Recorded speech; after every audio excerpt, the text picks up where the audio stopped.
রাস্তার বেহাল দশা, নাজেহাল নিত্যযাত্রী সহ সাধারণ মানুষ। পুরুলিয়া জেলার বড় বাজারে বেলডি থেকে কুকুরচারি মোড় পর্যন্ত প্রায় 7 কিলোমিটার রাস্তা যাতায়াতের অযোগ্য হয়ে পড়ায় চরম ভোগান্তি নিত্যযাত্রী থেকে সকলেই, বাদ যায়নি স্কুল ছাত্রছাত্রীও। এ বিষয় নিয়ে পুরুলিয়া জেলা প্রশাসনের সদস্য সুমিতা সিং মল্ল বলেন, তিনি সাংবাদিকদের মুখোমুখি হয়ে জনসাধারণকে আশ্বাস দেন নতুন করে রিপেয়ারিং সংস্কার হবে বলে কথা দেন। সরাসরি পুরুলিয়া থেকে মাজিলাল মাহাতোর report, crime press Bengal news.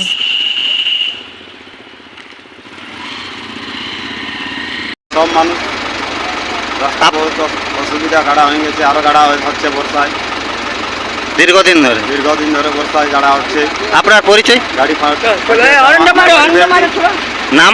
মানিক আমলে হয়েছে, এখনো হয়নি।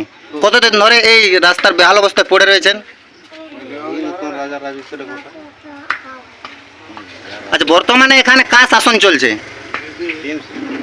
তাও এখনো সংস্কার হয়নি। তাই দেখতেই পাচ্ছেন, এটা বলি আপনারা এখন বর্তমানে কি চাইছেন? আমরা চাইছি রাস্তাঘাট ভালো হলে আমাদের যাতায়াত ভালো হবে, এটাই চাইবো আমরা।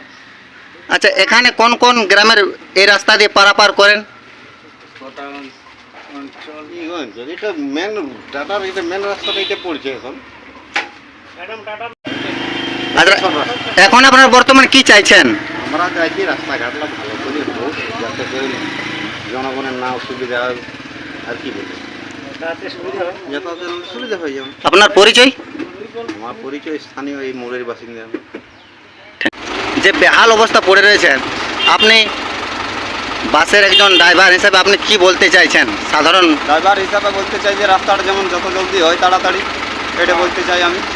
কতদিন অবস্থায় খারাপ অবস্থায় পড়ে রয়েছেন এই রাস্তাটি? এটা হয়ে গেল 4-5 বছর, 5 বছর। আপনার জেলা পরিষদ এলাকায় একটি বেলডি থেকে কুকুরচাঁড়ি মোড় রাস্তা বেহাল অবস্থায় পড়ে রয়েছেন, এখনও কোনো সংস্কার হয়নি। পরের পর শুধু প্রতিশ্রুতি দিয়ে চলে যাচ্ছেন। কি বলবেন এই বিষয় নিয়ে? আর কতদিন মানুষ এই প্রতিশ্রুতি বয়ে বেড়াবেন? দেখুন, প্রতিশ্রুতি না, যে যে কাজগুলো প্রতিশ্রুতি দেওয়া হয়েছে অবশ্যই কাজগুলো হচ্ছে। একটা কাজ স্টার্ট হয়েছে, যেমন বেড়াদা আমার জেলা পরিষদের 2টো রাস্তা, একটা অলরেডি হয়ে গেল এবং একটা হচ্ছে। তোমরাসোল অঞ্চলেও একটা রাস্তা গোসাইটি থেকে পাটপুর সেটাও কাজ আরম্ভ হয়ে গেছে। বেলডি থেকে কুকুরচাঁড়ি রাস্তাটাও দেওয়া আছে, সেটা চটজলদি অবশ্যই আরম্ভ হবে। সামনে বর্ষাও নেমে গেছে।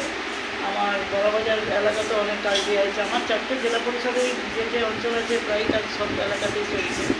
তো কাজ তো দেখুন, একসাথে তো সব কাজ হবে না, একটা করে কাজ অবশ্যই হচ্ছে। কাজ আগামী দিনে সব কাজে কতদিন অপেক্ষা করবেন এই অবস্থায়? সামনে তো বর্ষা, এই বর্ষাটা পার হয়ে গেলে দুর্গাপূজার আগে একটা আমরা রিপেয়ারিংয়ের চেষ্টা করছি, যাতে মানুষজন আসা যাওয়ার অসুবিধা না হয়। সেইটা আমরা করবো, অলরেডি হয়েও দেওয়া হয়েছে। আমরা চটজলদির মধ্যে এই কাজটা থাকবো।